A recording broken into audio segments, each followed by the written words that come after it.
ಎಲ್ಲರಿಗೂ ಕೂಡ ನನ್ನ ಯೂಟ್ಯೂಬ್ ಚಾನಲ್ಗೆ ಸ್ವಾಗತ. ಶ್ರೀಕೃಷ್ಣನ ಕುರಿತಾದ ವಿಡಿಯೋಗಳ ಸೀರೀಸ್ನ ಕೊನೆಯ ವಿಡಿಯೋ ಇದಾಗಿರುತ್ತೆ.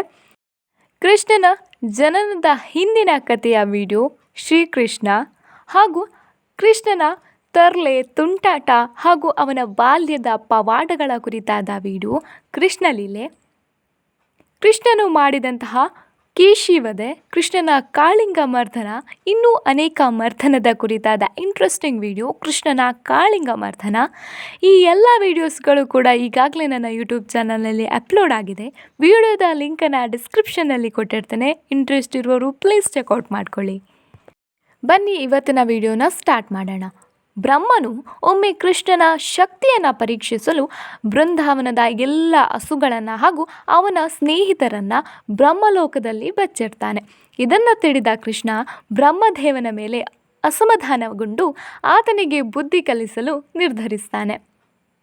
ಬ್ರಹ್ಮ ಬಚ್ಚಿಟ್ಟ ಎಲ್ಲ ಹಸುಗಳು ಮತ್ತು ತನ್ನ ಸ್ನೇಹಿತರ ರೂಪವನ್ನು ತಾನೇ ಧರಿಸಿ ಅವರವರ ಮನೆಯನ್ನು ಸೇರಿಕೊಳ್ತಾನೆ.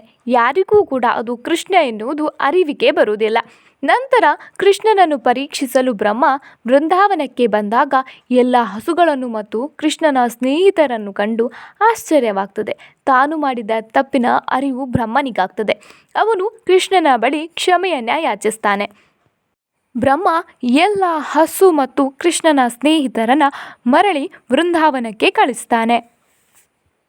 ನಂದಗೋಕುಲದ ಗೊಲ್ಲರು ಒಮ್ಮೆ ಇಂದ್ರನನ್ನು ಪೂಜಿಸಲು ಯಾಗವನ್ನು ಕೈಗೊಂಡಿರ್ತಾರೆ.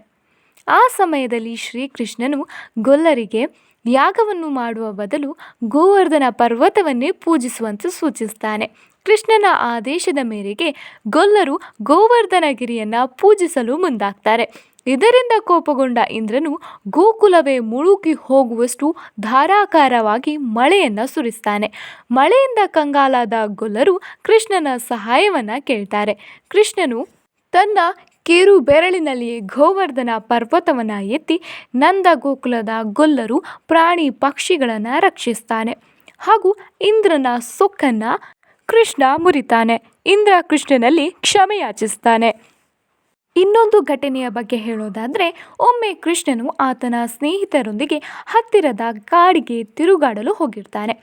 ಅವರು ಸಂತೋಷವಾಗಿದ್ದ ಕ್ಷಣವನ್ನು ಕಂಡ ಪೂತನಿಯ ಸಹೋದರ ಆಗಾಸುರ ಹೆಬ್ಬಾವಿನ ರೂಪವನ್ನು ತೆಗೆದುಕೊಂಡು ತನ್ನನ್ನು ಗುಹೆಯುಳ್ಳ ಪರ್ವತದಂತೆ ರೂಪಿಸಿಕೊಳ್ತಾನೆ. ಈ ಪರ್ವತವನ್ನು ನೋಡಿದ ಕ್ಷಣ ಕೃಷ್ಣನ ಸ್ನೇಹಿತರು ಸಂತೋಷಗೊಂಡು ಗುಹೆಯೊಳಗೆ ಹೋಗಲು ಇಚ್ಛಿಸ್ತಾರೆ. ಕೃಷ್ಣ ಎಷ್ಟೇ ಹೇಳಿದರೂ ಕೂಡ ಆತನ ಮಾತನ್ನು ಕೇಳದೆ ಗುಹೆಯೊಳಗೆ ಹೋಗಿಬಿಡ್ತಾರೆ. ಕೃಷ್ಣನಿಗೆ ಇದು ಆಗಾಸುರ ಎಂದು ತಿಳಿದಿದ್ದರೂ ಕೂಡ ಆತನು ಕೂಡ ಗುಹೆಯನ್ನು ಪ್ರವೇಶಿಸ್ತಾನೆ. ಕೃಷ್ಣ ಹೋದ ಕ್ಷಣ ತನ್ನ ಬಾಯಿಯನ್ನು ಮುಚ್ಚಲು ಆಗಾಸುರ ಮುಂದಾಗ್ತಾನೆ. ಆದರೆ ಕೃಷ್ಣನು ತನ್ನ ಲೀಲೆಯಿಂದ ದೇಹವನ್ನು ವಿಸ್ತರಿಸಿಕೊಳ್ತಾನೆ. ಆಗ ಆಗಾಸುರ ಬಾಯಿ ಮುಚ್ಚಲಾಗದೆ ಉಸಿರುಗಟ್ಟಿ ಸಾಯ್ತಾನೆ.